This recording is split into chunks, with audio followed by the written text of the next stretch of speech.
Hello friends, welcome back to my channel. मैं सोमलता आप सभी का स्वागत करती हूँ। दोस्तों, मैं 2 दिन से मैंने अभी भी कोई वीडियो लास्ट 2 डेज से मैंने कोई अपलोड नहीं की। मैं इसका कारण आपको बताना चाहती हूँ। बहुत ही जेन्युइन रीज़न है मेरा। मेरे एक दूर का एक रिश्तेदार है, उसको कोरोना पॉजिटिव वो थे और उनका एक प्राइवेट नर्सिंग होम में इलाज चल रहा था। एंड बहुत दुख के साथ मुझे बताना पड़ रहा है आपको कि वो अभी कल उनका निधन हो गया। अब आप ये बताइए कि एक 42 इयर्स के जो मेरे रिश्तेदार जिनकी मैं बात बताने जा रही हूँ, उनको जस्ट रेस्पिरेटरी सिस्टम में उनको थोड़ी सी प्रॉब्लम हो रही थी। उस वजह से उनको आरएमएल हॉस्पिटल में, गवर्नमेंट हॉस्पिटल जो है उसमें लेके गए उनके घर के लोग, लेकिन वहाँ पर जगह की और बहुत ही कुछ ज़्यादा प्रॉब्लम्स थी। वहाँ पर बहुत ज़्यादा रश था, तो वहाँ पर डॉक्टर्स ने मना कर दिया कि इनका ट्रीटमेंट यहाँ नहीं हो पाएगा, आप इन्हें घर ले जाइए। अब उनकी कंडीशन ऐसी नहीं थी कि उनको घर लेके जाया जा सके। बहुत ही उनको सांस उनकी बहुत ज़्यादा उखड़ रही थी और बहुत ज़्यादा वीकनेस लग रही थी उनको। अब होता यही है ना कि अगर जब हमारे पेशेंट को अगर कुछ ऐसी कंडीशन अगर है, तो हम कैसे ना कैसे करके उसको हम सोचते हैं कि प्राइवेट कहीं पर दिखाया जाए। तो उन्होंने एक प्राइवेट बहुत ही अच्छे बड़े हॉस्पिटल में उनको एडमिट कराया। और आप यकीन नहीं मानेंगे, उनकी कंडीशन इतनी इकोनॉमिक ठीक नहीं है। उन्होंने इधर से उधर से थोड़ा सा फंड इकट्ठा किया और जैसे कि प्राइवेट हॉस्पिटल वालों ने बोला कि पहले जी 4 लाख का पैकेज है, 4 लाख रुपए आप यहाँ जमा कीजिए, तब हम आपके पेशेंट को एडमिट करेंगे।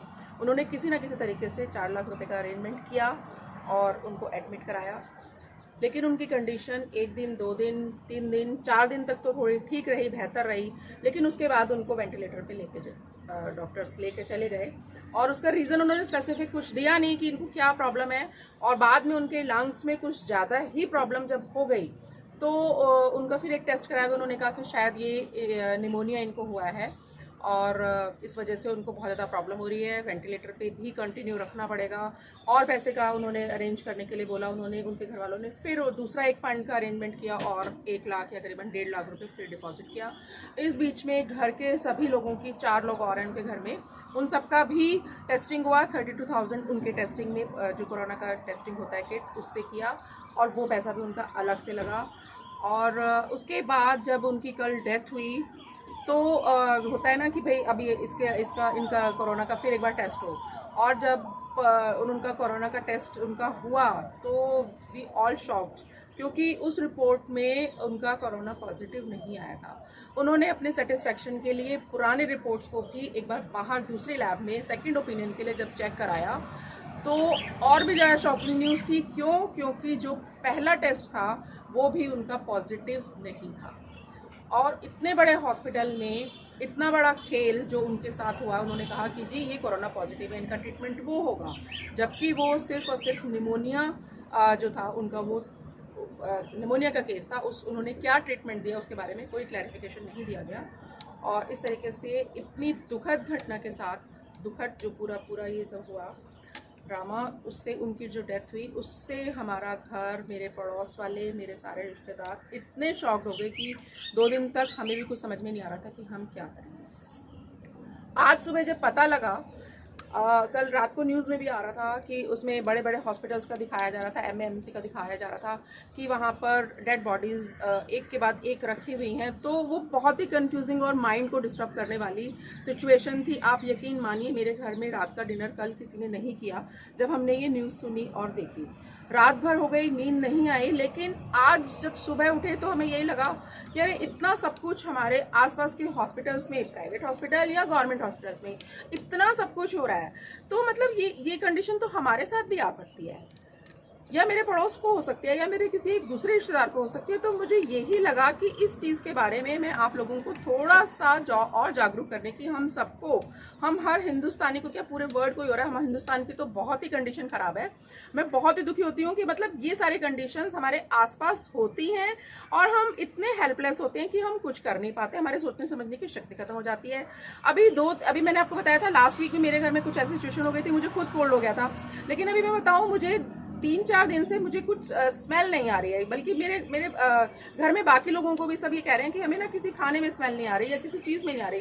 तो हमें पहले थोड़ा सा लग रहा था कि अरे ये पता नहीं क्या है, स्मेल नहीं आ रही। डॉक्टर से कंसल्ट किया फ़ोन पे ही, तो उन्होंने कहा कि हाँ, दिस इज़ द सिम्टम, कि ये सिम्टम हो सकता है, आप इसका टेस्ट करा लीजिए। लेकिन आप यकीन मानिए, ना मैंने खुद का कराया, ना अपने घर वालों का कराया, एंड थैंक गॉड मैं बिल्कुल ठीक हूँ अभी, और मेरे घर वाले का हर घर का मेरा एक मेंबर भी ठीक है। लेकिन मेंटली हम लोग बहुत ज़्यादा डिस्टर्ब, क्योंकि वो डेथ हुई इस वजह से 2 दिन से ज़्यादा हुए।